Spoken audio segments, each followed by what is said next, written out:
that the librarian? I guess so. How are the Dark Ages going to have anything to do with us? Excuse me. Sorry to bother you. What do you want? We need to find out what impact the Dark Ages had on the modern world. Never was a period of history so poorly named. Don't touch. It's priceless. And I suppose someone's been filling your head with the usual nonsense, eh? 1,000 wasted years. A black hole in history, am I right? Yeah, sort of. You see, it's always the same. You assume it was all mud, disease, death and destruction, with marauding mobs of barbarians ripping down the good of former civilizations, burning and plundering as they went. Nothing of any worth invented either, eh? Oh, no.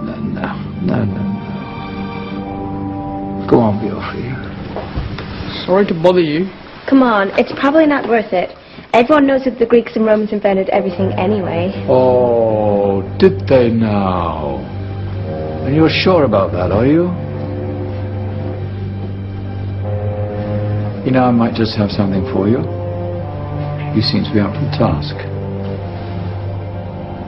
I suppose I could... Follow me. I've got just the book for you.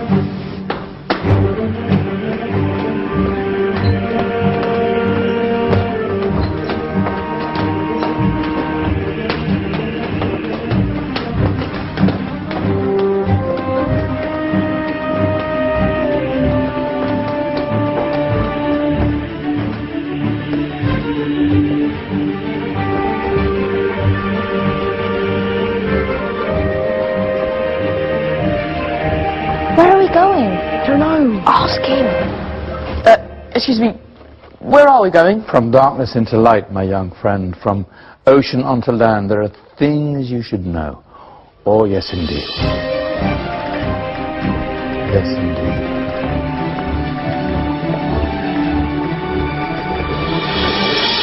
Now, I know I left it round here somewhere. Ah! Here it is. Now,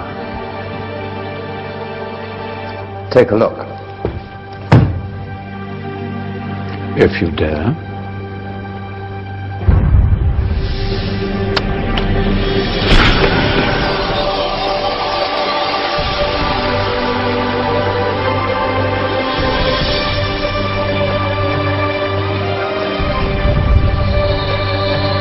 What's going on?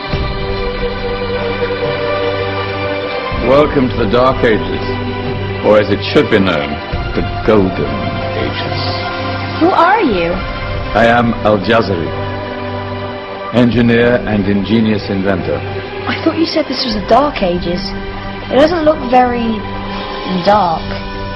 That's because it's all a matter of perspective, my soon-to-be illuminated friend. Of course, there are parts of the world that weren't dark at all, but in a civilization that stretched from Spain to China, the golden rays of discovery and invention shone over everything. What civilization? The Muslim civilization, my young friend. Through scholars and scientists of various faiths, some of the most important discoveries known to man were made at this time. Discoveries that drew on knowledge of the ancients, but have more connections with your modern world than you could possibly ever imagine. Like what? Well, all sorts of things. I've got to get a picture of this. I knew it was a good idea. Who are you? Allow me to introduce Ibn al-Haytham, a great scientist whose ideas led to the invention of the camera. You invented the camera. I laid the foundations for modern cameras by explaining how our eyes work. I found a way of projecting an image onto another surface through a small hole in a dark room, later called camera obscura. Think of all the things that evolved from this discovery. Cameras, cinema, all share the same principle. Cool. Look out below! Who's that? That's my good friend, Abbas ibn Parnas, who gazed up to the heavens, passionate in his belief that man could fly. Whoa. Indeed, he dared to dream about flying 1,000 years before the Wright brothers.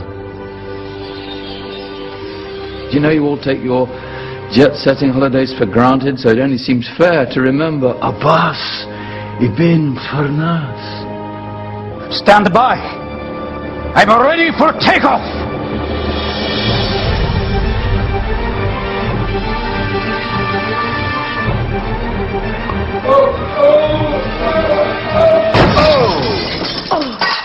You did forget one thing, though.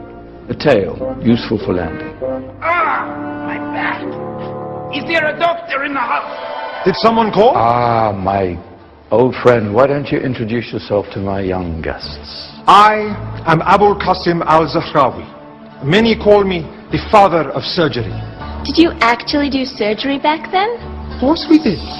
In fact, many of the surgical tools that I invented are still used in your modern hospitals. Excuse me, a patient needs my attention. Scalpel? I think I may need some stitches. In that case, I'll use catgut Catgut? from the gut of animals. Perfect for stitching up internal wounds. Your surgeons are still using it today. Sorry, mustache.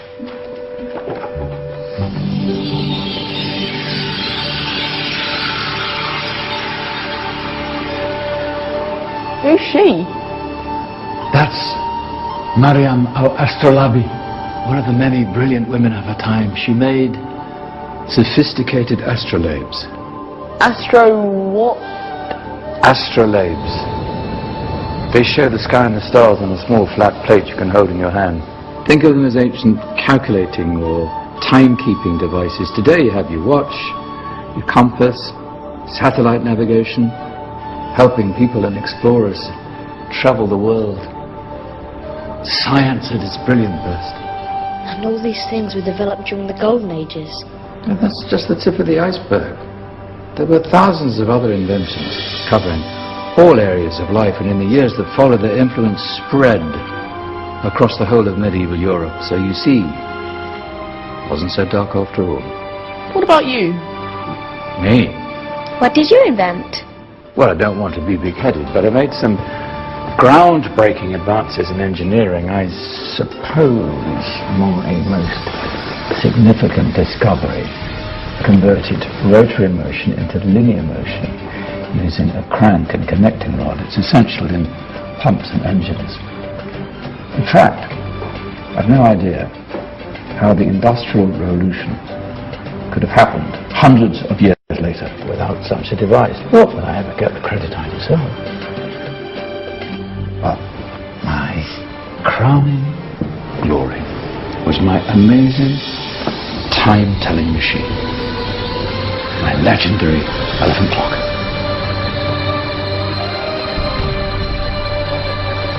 It's a clock. Yes. Dozens of components collected from different cultures around the world.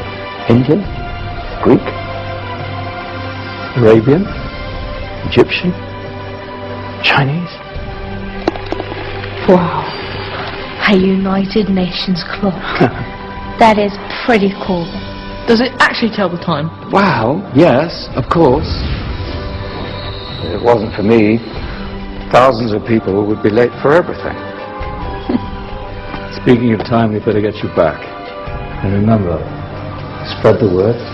This was a golden age, and I've only shown you a tiny part of this wondrous time. There are countless other scientists and inventions directly connected to your modern world. You're just going to have to find out for yourselves. No, wait.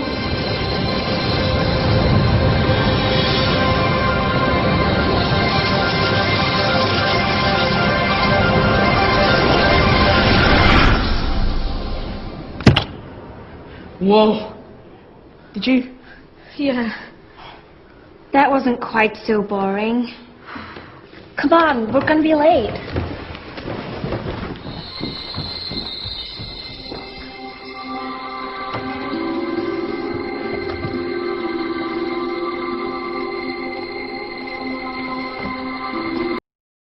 Assalamualaikum Sobat Story. Kembali lagi nih, kita setiap hari Sabtu bedah buku. Nah, bedanya pekan ini dengan pekan-pekan kemarin adalah kita nemenin malam minggu kalian dengan bedah buku. Teman-teman udah tahu belum? Pekan ini kita bakal bedah buku apa? Masih Ustadz Felix The Series ya. Kalau kemarin kita membedah buku Muhammad Al-Fatih 1453, hari ini kita bakal bedah buku. Sebetulnya buku ini tuh terbitnya sebelum Muhammad Al-Fatih nih, Beyond the Inspiration. Teman-teman udah pernah baca belum? Udah pernah lihat bukunya? Nah, yang belum silahkan nanti di googling. Ini bukan endorse ya, bukan promosi gitu. Tapi emang kalau kita sempat, emang enakan baca bukunya secara langsung. Kalau teman-teman nggak sempat, nah kita bahas bareng-bareng dulu di sini. Yuk, langsung aja. Buku ini tebalnya sih kurang lebih sama seperti buku Muhammad Al-Fatih ya, sekitar 300 halaman. Bedanya apa sih buku ini dengan buku Muhammad Al-Fatih? Buku ini nggak cuma ngezoom Muhammad Al-Fatihnya aja, tapi melihat secara keseluruhan dunia Islam itu seperti apa sih? Nah, ini teman-teman bisa lihat di slide ya. Topik bahasan pertama dalam buku ini adalah Islamic World. Sesungguhnya bagaimana sih sebetulnya pikiran kita ketika kita itu mendengar kata dunia Islam. Nah, teman-teman silahkan tuangkan ya pendapat teman-teman di kolom komentar. Kalau teman-teman ditanya, menurut kamu dunia Islam tuh kayak gimana sih? Nah, silahkan tuliskan satu aja gitu ya pendapat teman-teman mengenai apa yang terbesit di kepala kalian kalau ada kata-kata dunia Islam.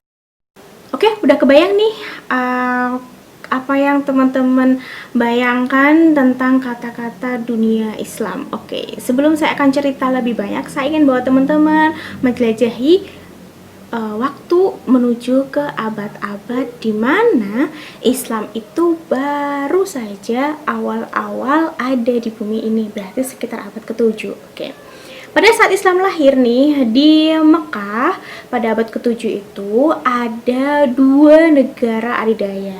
Oke, teman-teman bisa lihat di slide yang akan saya ceritakan. Pertama adalah negara adidaya bernama Persia. Nah, ini Persia ini termasyhur banget teman-teman. Persia, nah teman-teman bisa lihat di slide itu yang gede melengkung itu adalah bekas reruntuhan gerbang kota Ctesiphon. Teman-teman bisa bayang tuh, itu teman-teman kalau di situ itu butuh berapa orang untuk mencapai puncak lengkungannya. Itu segede itu gerbangnya. Teman-teman bisa bayangin istana segede apa. Dan peradaban Persia ini eksis selama 1200 tahun. Dengan luas sekitar 5 juta kilometer persegi. 7.400.000 kilometer persegi. Ya 5 juta ntar ya Romawi gitu. Bayangkan wilayah seluas 7.400.000 km persegi. Gede banget kan? Ini sebuah negara adidaya yang pertama. Ya, Persia dengan keluar biasa peradabannya dikenal sebagai penyembah api. Ini nih, jadi ketika Islam lahir nih ada negara yang super adidaya begini. Oke. Next kita geser ke arah barat, itu ada Imperium Romawi. Ya, teman-teman ini udah kenal lah ya Imperium Romawi ini. Imperium Romawi sendiri itu berdiri ya lebih lama dibanding yang Persia tadi. Kalau Persia tadi 1200 tahun, peradaban Romawi itu eksis selama 1400 tahun. Ya, dengan luas wilayah 5 juta kilometer persegi. Nah, ini era di mana Islam itu awal-awal lahir. Jadi, ketika Islam lahir di Mekah pada abad ke-7 nih teman-teman, udah ada di timur itu Persia, di barat ada Romawi, negara adidaya zaman dari dahulu udah ada. Nah, saya mau cerita yang lebih istimewa dibanding nih Persia dan Romawi, yaitu apa yang disebut dengan Daulah Islam. Nah, ini kalau teman-teman pernah dengar lagu Adakah Kau Lupa? Nah, ini kita harus inget-inget nih, kaum muslimin tuh punya apa di masa lalu itu. Kaum muslimin kalau tadi bicara Persia 7 juta kilometer persegi, Romawi 5 juta kilometer persegi. Tahukah kamu, Daulah Islam ya pada sampai akhir dia runtuh itu telah menguasai wilayah seluas 20 juta kilometer persegi, setara dengan 2/3 dunia. Ya, Amerika saat itu belum dikenal ya. Jadi 2/3 dunia, luas banget. Jadi wilayahnya Persia sama Romawi kalau digabung itu masih lebih gedean wilayahnya Daulah Islam. Dan ini eksis selama 1300 tahun. Nah, ini nggak cuma ini teman-teman. Nggak cuma ini. Kalau kita berbicara Persia, kita mesti dengar bahwa kebudayaan Persia itu adalah penyembah api. Artinya, ini baik Persia maupun Romawi, meskipun mereka peradaban yang lama, mereka peradaban yang luas, di situ terjadi ketidakadilan, di situ terjadi kezaliman, di situ terjadi ketidakadilan yang dirasakan oleh warganya. Imperium Romawi nih misalnya, mereka mengenal ada warga kelas 1 dan warga kelas 2. Ada yang mereka menjadi budak selamanya, ada yang menjadi bangsawan. Begitu juga di Persia. Nah, bedanya dengan Daulah Islam nih, ya, Daulah Islam itu semua warga itu memiliki status yang sama, tidak ada kelas warga. Dan Daulah Islam itu mampu menyatukan suku-suku dari ujung timur sampai ke ujung barat, memberikan keadilan sempurna bagi mereka. Teman-teman tahu dong kisahnya bahwa dalam Daulah Islam itu muncul nih ilmuwan-ilmuwan keren. Misalnya teman-teman pernah dengar ilmu Al-Haythami gitu kan, Ibnu Sina, Ibnu Rushd gitu ya, Jabir Ibnu Hayyan. Yang ternyata kalau kita telusuri nih teman-teman, mereka bukan dari bangsa Arab. Mereka itu ada yang dari Persia, mereka ada dari Hujarat, mereka ada yang dari Andalusia gitu ya. Jadi wilayah yang difutuhat oleh Islam bukan berarti menjadi budak, justru mereka menjadi lebih maju setelah datangnya Islam. Teman-teman, ini luar biasa banget ya, ini kondisi kaum muslimin era dahulu. Zaman dahulu itu kalau dengar kata muslim, Islam itu yang ada di padang mereka tuh keren, luar biasa, futuhat, yaitu membawa pada keadilan dunia. Itu dulu. Nah, sekarang nih, kalau di masa ini abad 21, teman-teman dengan kata Islam, Muslim, apa yang kebayang? Oke, silahkan dicek komentar masing-masing tadi ya di kolom komentar. Kebanyakan yang kebayang di dunia modern kalau ada kata Islam, ada kata Muslim, itu adalah miskin, terinjak, teraniaya, radikal, korupsi, banyak pencurian di situ dan lain-lain. Pokoknya nggak enak-enak banget deh gitu, ya. Yang misalnya di Uighur, di Palestina, kemudian di Suriah, kemudian Rohingya, gitu ya, di Moro, ya kita bisa jadi berkebalikan gitu loh, berkebalikan banget. Kita lihat kisah-kisah Islam terdahulu itu keren banget, mereka menjadi mercusuar dunia. Lah kok sekarang itu enggak gitu loh, bahkan Islam itu identik dengan udahlah bodoh, miskin, nyakitan lagi gitu kan. Ini kan miris banget gitu teman-teman.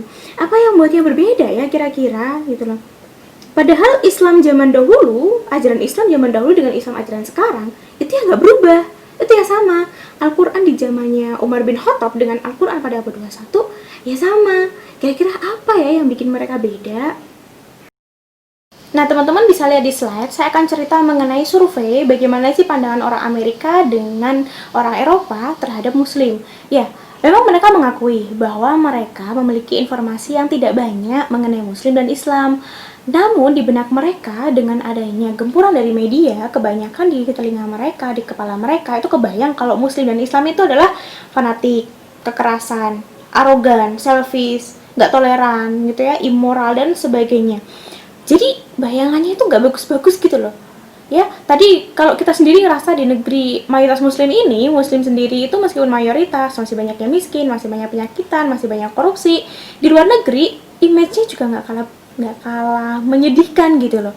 Nah, ini yang harus menjadi pertanyaan buat kita. Kenapa sih dengan Islam yang sama, mereka bisa menunjukkan keagungan yang luar biasa? Dengan Islam yang sama, kita menjadi umat terbalik ya, bukan umat terbaik sebagaimana disebutkan dalam surat Ali Imran ayat 110. Ini apa ya kira-kira? Ini harus kita cari tahu nih. Nah, dalam buku ini sebetulnya mau ngebahas ini. Kenapa sih Islam zaman dulu itu bisa keren? Zaman sekarang itu Islam dan Muslim itu cenderung nggak keren, cenderung diremehkan, cenderung nggak bagus gitu loh. Nah, ini yang akan kita cari. Yuk kita kupas ya, jangan di skip pembahasan buku ini. Penulis buku ini akhirnya menemukan Islam mau zaman dulu atau zaman sekarang itu ada 3 pilar yang menopangnya. Jadi, baik buruknya Islam itu bergantung pada kekuatan 3 pilar ini, teman-teman. Teman-teman bisa lihat di slide, itu ada 3 pilar. Yang pertama, pilar individu. Yang kedua, ada pilar masyarakat. Dan yang ketiga, ada pilar negara. Nah, mari kita bahas satu-satu 3 pilar yang menentukan agung tidaknya Islam di pangkuan kaum muslimin. Pilar pertama yaitu pilar ketakwaan individu. Nih teman-teman, salah satu bangunan Islam yang menentukan Islam itu mulia atau enggak, agung atau enggak adalah pilar ketakwaan individu. Jadi kalau individu-individu yang bertakwa, maka secara tidak langsung dia merepresentasikan keagungan Islam itu sendiri. Kebayang dong kalau misalnya kita lihat orang muslim tapi nggak sholat.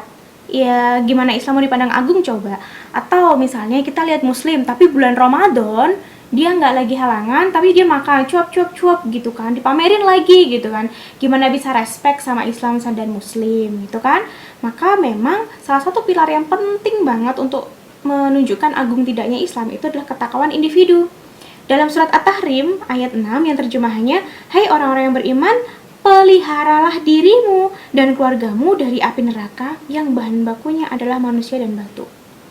Jadi orang-orang yang membawa Islam di dalamnya, orang-orang muslim ya, dalam dirinya itu kalau dia merasa beriman, dia akan selalu memelihara dirinya. Gimana caranya nggak jadi bahan bakar api neraka gitu ya?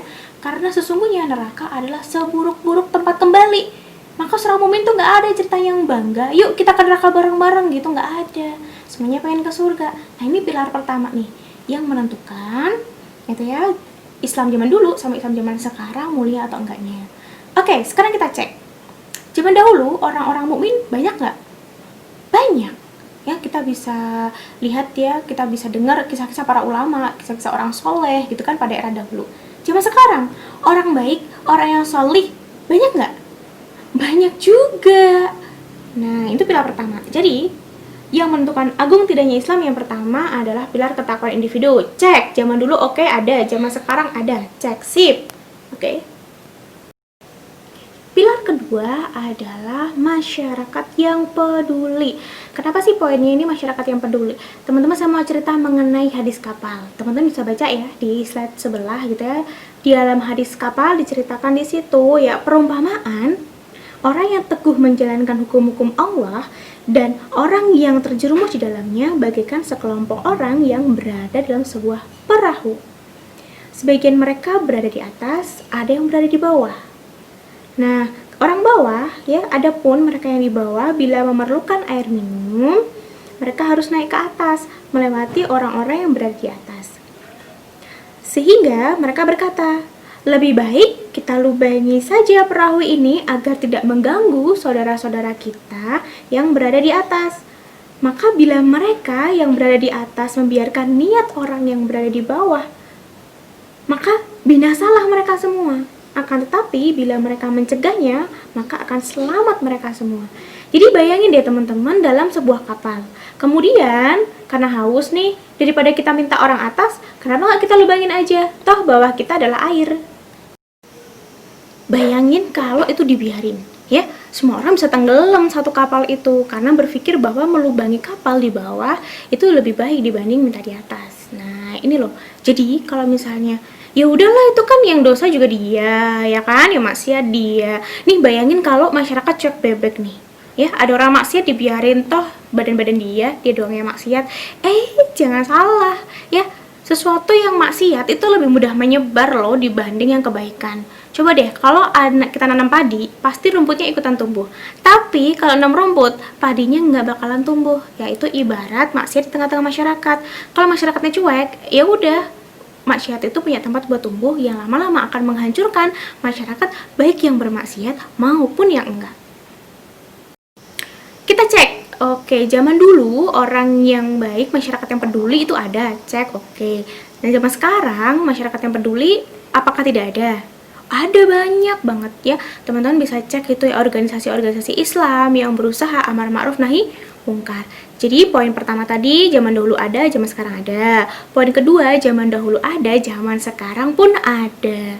Tuh, tapi kok tetap beda ya Islam zaman dahulu dengan Islam zaman sekarang? Dulu agung, sekarang dihina-dina gitu ya. Nah, yang ketiga ketiga adalah negara yang menerapkan syariat. Ini saya bacain dulu nih hadis dari riwayat Bukhari mengenai Al-Madinah. Ya, Madinah itu seperti tungku besi yang bisa membersihkan debu-debu yang kotor dan membuat cemerlang kebaikan-kebaikannya. Ini Rasulullah, hadis ini berkaitan dengan fungsi sebuah negara. Jadi, kalau teman-teman pengen tahu kejahatan yang paling besar, itu paling potensi dikerjakan oleh negara. Pun begitu, kebaikan yang paling besar itu hanya bisa dilakukan oleh negara. Kenapa? Negara punya power, beda sama individu dan masyarakat. Power negara itu jelas yang terbesar. Artinya, kalau ada maksiat paling gede itu dilakukan oleh negara. Maka kebaikan yang paling gede juga dilakukan oleh negara. Nah, ini sekarang kita cek and recheck dengan jujur ya, no baper-baper gitu ya. Nah, coba cek zaman dulu. Zaman dulu Islam itu dinaungin sebuah daulah Islam. Teman-teman tentu kenal dong. Ada Khulafaur Rasyidin, ada kemudian Muawiyah, ada kemudian Abbasiyah, ada kemudian Utsmaniyah, di mana di situ hukum-hukum Islam diterapkan secara sempurna. Sekarang coba teman-teman jawab ya di kolom komentar, sekarang itu di negara kita itu menerapkan syariat Islam tidak? Ih, apaan sih Kak Desi bahas-bahas negara? Ini penting banget loh. Ini bukan berarti kita mau berpikir gimana-gimana ya. Cuman ini nih, coba di slide berikutnya. Teman-teman lihat itu ada bapak-bapak ya. Bapak-bapak itu siapa itu ya? Itu Michael Hart ya, penulis buku 100 tokoh paling berpengaruh di dunia. Ini kita berbicara sebetulnya seberapa penting sih peran negara menentukan baik buruknya sebuah peradaban. Nah, Michael Hart ini sendiri menulis ya, nomor 1 orang yang paling berpengaruh sedunia itu adalah Rasulullah SAW. Michael Hart menuliskan Rasulullah sebagai orang nomor 1 paling berpengaruh sedunia. Alasannya teman-teman bisa baca di slide ya, in English gitu ya. Muhammad, however, was responsible for both the theology of Islam and its main ethical and moral principle. Furthermore, Muhammad, unlike Jesus, was a secular as well as a religious leader. In fact, as the driving force behind the Arab conquest, he may well rank as the most influential political leaders of all time. Jadi terjemahnya kira-kira begini teman-teman. Nabi Muhammad itu bertanggung jawab untuk 2 hal, yaitu teologi agama sama tata kehidupan, gitu loh. Ya, lebih jauh lagi, Nabi Muhammad itu nggak kayak seperti Yesus yang dia hanya sekedar pemimpin agama. Nabi Muhammad pada faktanya dia adalah tokoh di balik penaklukan oleh bangsa Arab, ya, maka layak, gitu loh. Jadi kalau di sini Michael Hart itu mendudukkan Rasulullah itu nggak cuma pemimpin agama doang, tapi juga pemimpin negara. Dan dengan luas wilayah yang begitu luas, tadi saya sampaikan 20 juta kilometer persegi dan masih eksis di abad 21, ini layak banget menurut Michael Hart bahwa Nabi Muhammad dinobatkan sebagai orang yang paling berpengaruh, pemimpin politik yang paling berpengaruh sepanjang masa. Oke. Kita bahas seberapa penting sih negara. Penting banget, tadi Michael Hart aja bilang kayak gitu. Sekarang saya mau kasih nih kata-katanya Utsman bin Affan. Teman-teman bisa lihat di slide ya. Sesungguhnya Allah Subhanahu wa taala memberikan wewenang kepada penguasa untuk menghilangkan sesuatu yang tidak bisa dihilangkan oleh Al-Qur'an. Ini maknanya gitu loh. Sebagus-bagusnya kaum muslimin, kalau cuma level individu sama bermasyarakat, itu tetap tidak akan bisa menghapus maksiat-maksiat super gede yang itu dilakukan oleh negara. So, mau tidak mau, kalau mau baik, ya tiga-tiganya tuh pilar gitu loh. Yang pertama pilar individu, yang kedua pilar masyarakat, dan yang ketiga pilar negara. Ini penting banget teman-teman. Itu kenapa nih ya, kenapa sih syariah Islam itu harus ke seluruh aspek kehidupan? Nah, biar bisa masuk itu butuh negara gitu loh. Ya bedanya kenapa kaum muslimin sekarang terbalik kalau dulu terbaik gitu ya, karena faktor yang ketiga ini. Karena faktor yang pertama dan kedua, baik zaman dahulu maupun zaman sekarang itu kita temuin. Yang nggak kita temuin adalah yang nomor 3, pilar ketiga. Zaman dulu hukum Islam jadikan hukum negara. Zaman sekarang hukum Islam cuman dipenggal sampai ke hukum privat aja. Ya jelas dong ketika kaum muslimin akhirnya bertransaksi pakai riba. Ya dia mulai dari mana coba? Allah aja udah jelas-jelas dalam Al-Quran, Allah menghalalkan jual beli dan mengharamkan riba. Nah, itu tuh. Apalagi kalau misalnya buka-bukaan aurat tuh, nah, bukan fastabikul khairat jatuhnya ya, karena nggak ada sanksi dari negara. Zaman sekarang itu malah fastabikul aurat. Ih, ngeri banget kan? Itu ya teman-teman, kenapa sih kaum muslimin era dulu dengan era sekarang itu berbeda? So, teman-teman, ini yang saya mau tanyakan nih di akhir sesi, sama yang ditanya kayak buku ini. Mau kayak gini terus atau pengen kayak dulu? Jawab ya di kolom komentar.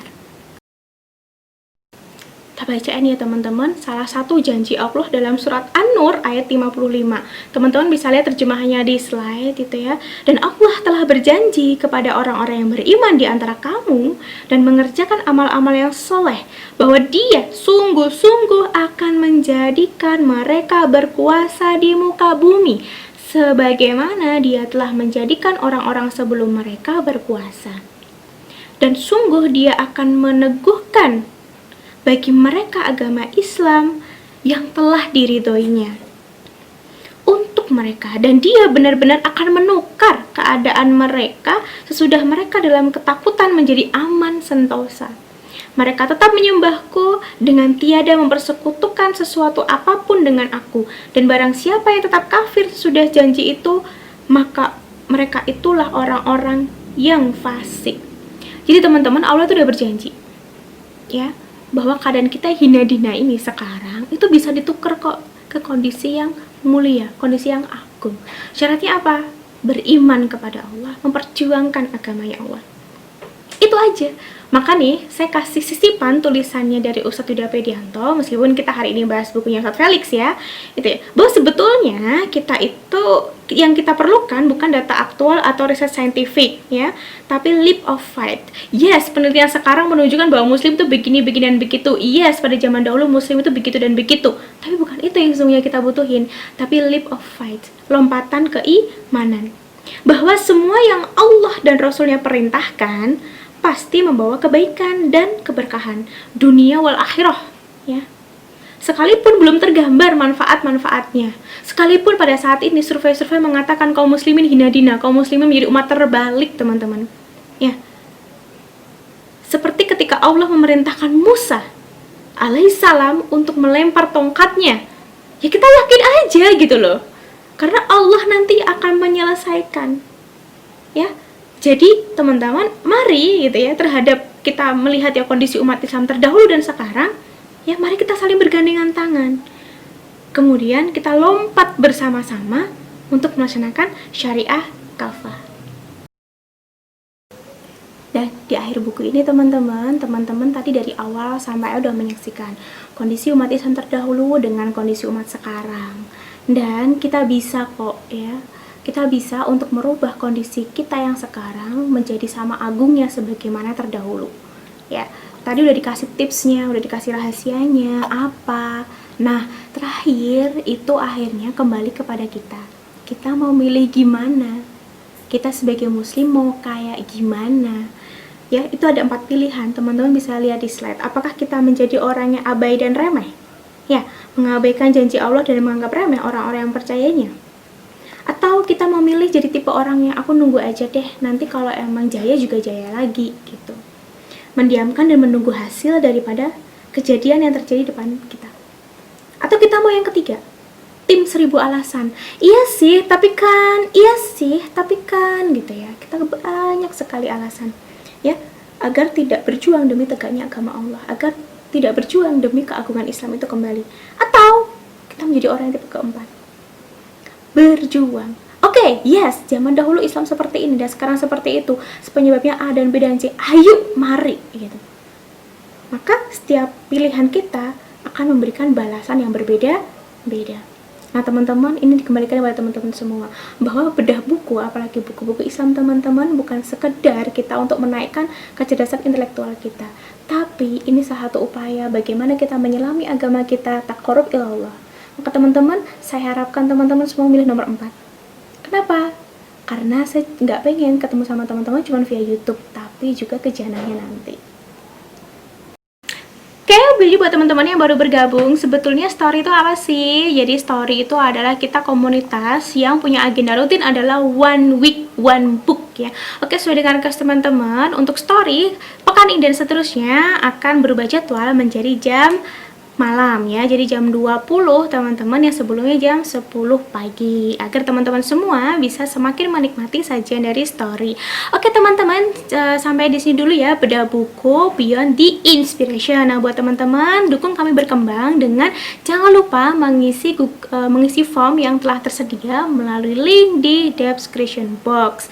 Teman-teman kalau pengen gabung silahkan scan aja, itu ada scan registrasi ke WA grupnya. Nih teman-teman akan dipandu oleh Kak Palupi sebagai admin story untuk masuk ke WA-nya.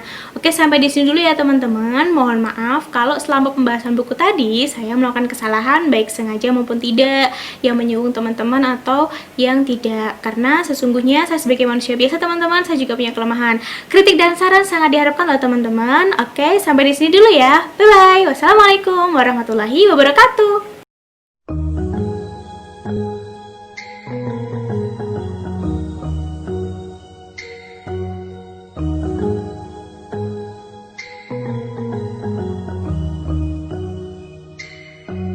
Adakah kau lupa kita pernah berjaya? Adakah kau lupa kita pernah berkuasa?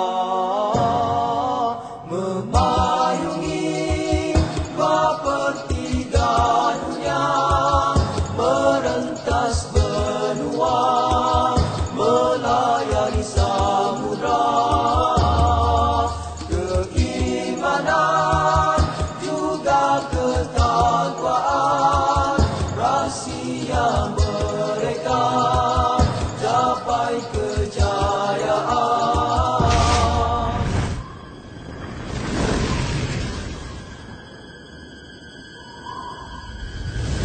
Adakah kau lupa kita pernah berjaya? Adakah kau lupa kita pernah berkuasa? Memayungi 2/3 dunia, merentas benua, melayani samudra.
Hati dan nurani, ketulusan jiwa, mereka berjuang.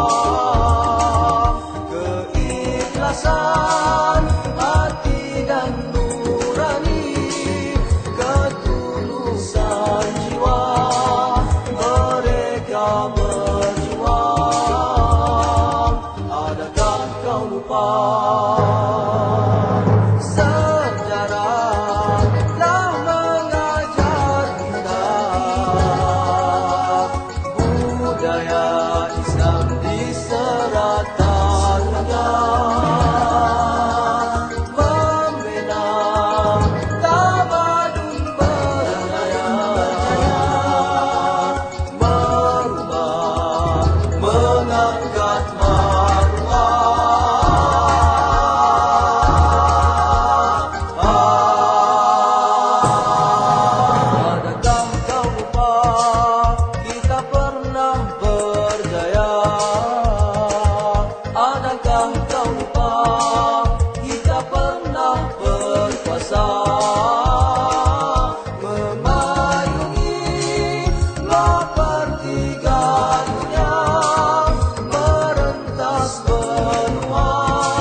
warisan